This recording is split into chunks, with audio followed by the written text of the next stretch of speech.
Kakabahan siya palagi dahil sa sobrang pagmamahal niya sa iyo.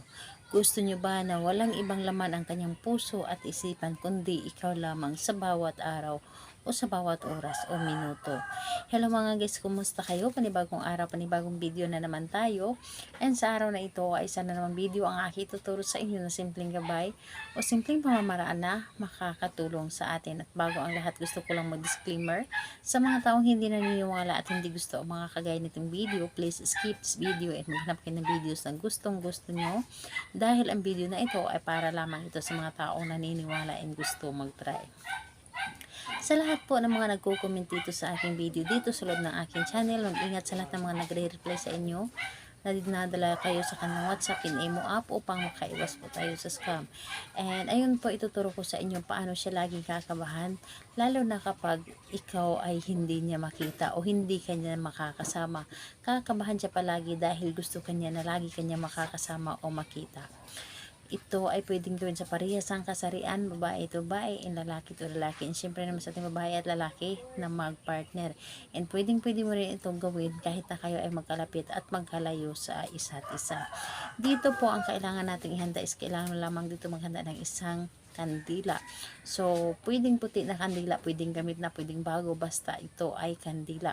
And ayun po, kailangan din natin dito ng panindi. So, yun lamang ang ating dapat na ihanda. At kung handa na yung kandila at panindi, ang isunod mong ihanda is ang inyong sarili. Kailangan mo lamang dito na i-claim mo sa iyong sarili na gustong-gusto mo itong gawin. Kailangan i-claim mo na ito ay para sa inyo and hindi ka magdadalawang isip na gagawin mo ang isang ritual. Hindi ka magdalawang isip, hindi ka magdududa, dapat buo ang iyong loob, tiwala, paniniwala sa paggawa ng isang ritual. At kung ready ka na, handa ka na, pwede mo na itong umpisan. So, ang gagawin mo lamang dito, napakadali at napakasimple lamang.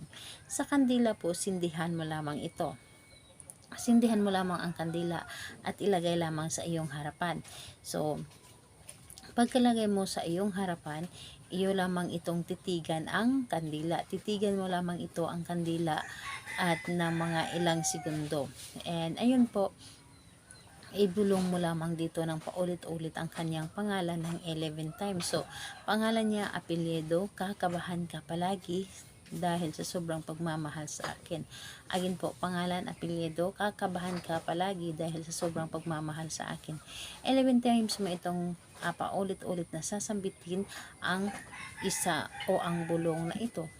And ayun po, dapat po ay nasa focus ka and dapat hindi ka kumulang at hindi ka sumobra sa pagsambit ng isang or sa kanyang pangalan at yung ating ginagamit na magic words.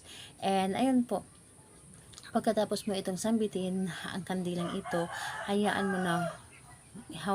mo na ito ng mga at least 3 minuto na nakasindi. And habang nakasindi pa ito, i-claim mo sa iyong sarili yung energy, lahat na dapat ay positive ka at hindi mo hahayaan napasukan ka ng mga negative sa iyong isip. So, ayun po, dapat ay negative o dapat po ay positive ka lamang at naniniwala ka sa iyong mga ginagawa, dahil ang iyong mga ginagawa or ang resulta nito nakasalalay po ito sa iyong paniniwala. So, ayun po, kailan ito pwedeng gawin ito sa araw ng Tuesday and Friday, pero kung hindi ka makapaghintay ng Tuesday and Friday, pwede po ito sa kahit anong araw at oras.